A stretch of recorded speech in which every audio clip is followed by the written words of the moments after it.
DGISI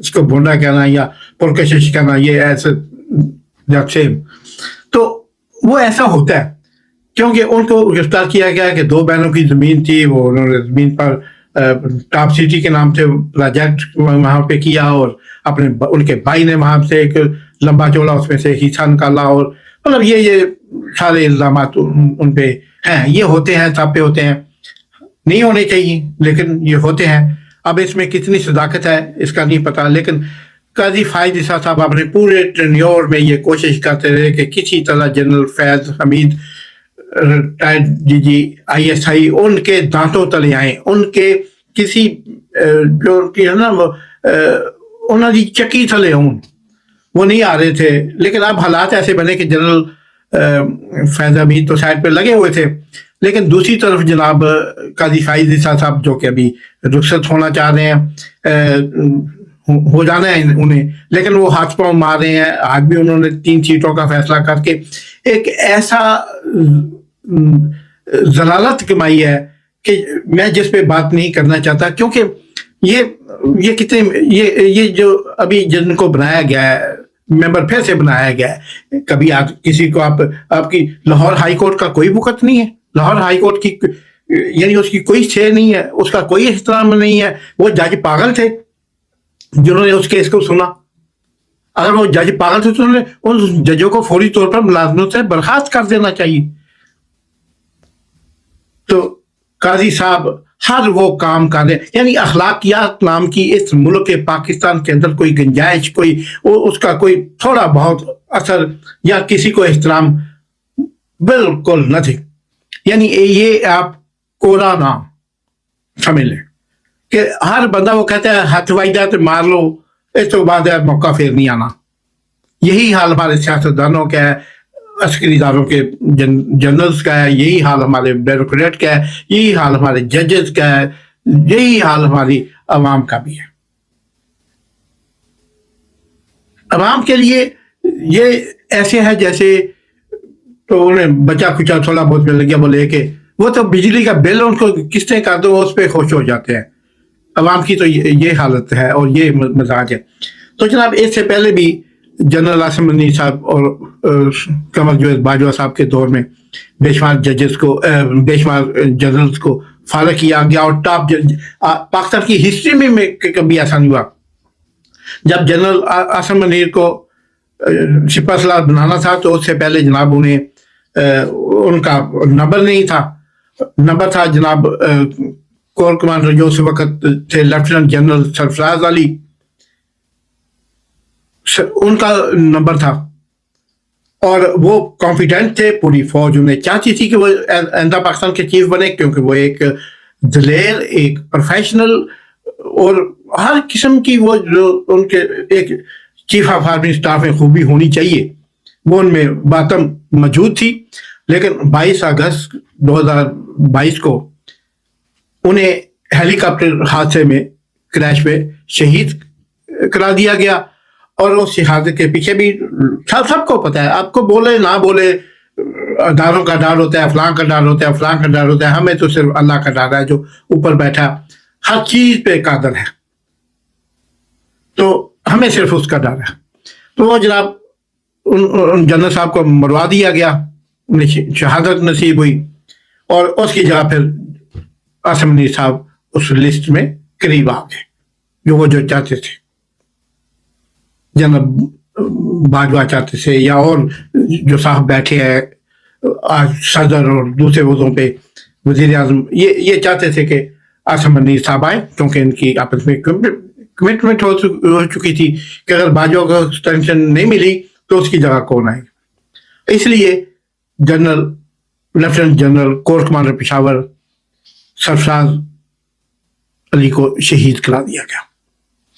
اس کے بعد جناب آتے ہیں، پھر واقعات چلتے ہیں، تسلسل چلتے ہیں، چھوٹی موٹی آپس میں باتیں بھی ہوتی ہیں، آپس میں معاملات بھی پاتے ہیں کہ پھڈا ہو جاتا ہے کہ، اور پھر جناب آتے ہیں 9 مئی کی طرف. 9 مئی کا واقعہ ہوتا ہے 2023 کو. بڑا تلخاش پاکستان کے چہرے پہ، پاکستان کی بقا کے چہرے پہ، پاکستان کی سلامتی کے چہرے پہ، پاکستان کی نموز پہ، پاکستان کی فوج کی وقار پہ یہ ایک بدنما داغ کی طرح لگ چکا ہے، اور اللہ کرے یہ کبھی ہم اس کو مٹا سکیں. لیکن اس کو کرنے والے کون تھے سب کو پتہ ہے، ان کے پیچھے کون سے عوامل کار فرما تھے سب کو پیچھے ہے، سب کو پتہ ہے، ہر کوئی جانتا ہے لیکن کوئی نہیں بولتا، ہر کوئی جانتا ہے لیکن کوئی نہیں جانتا، جیسے ایسے ثابت کرنا چاہ رہے. تو جناب اس 9 مئی کے واقعے میں کور کمانڈر جو اس وقت اس جناح ہاؤس میں، جسے بعد میں جناح ہاؤس کا نام دیا گیا، اس میں موجود تھے، ان کو باہر نکلنے کی اجازت نہیں تھی، اور ان کو اس گھر سے کے کمرے میں مقید کر کے پورے گھر کو توڑا گیا، فوج کی نگرانی میں، اداروں کی نگرانی میں. اور پھر موب کو جو باہر ریلی نکلی تھی اس کو اندر آنے کے لیے ترغیب دی گئی، بلایا گیا، گیٹ کھلے ہوئے تھے، کور کمانڈر ہے، کم از کم 200-400 بندہ اس کی حفاظت میں مامور ہوتا ہے، اس وقت ادھر کوئی بندہ نہیں تھا.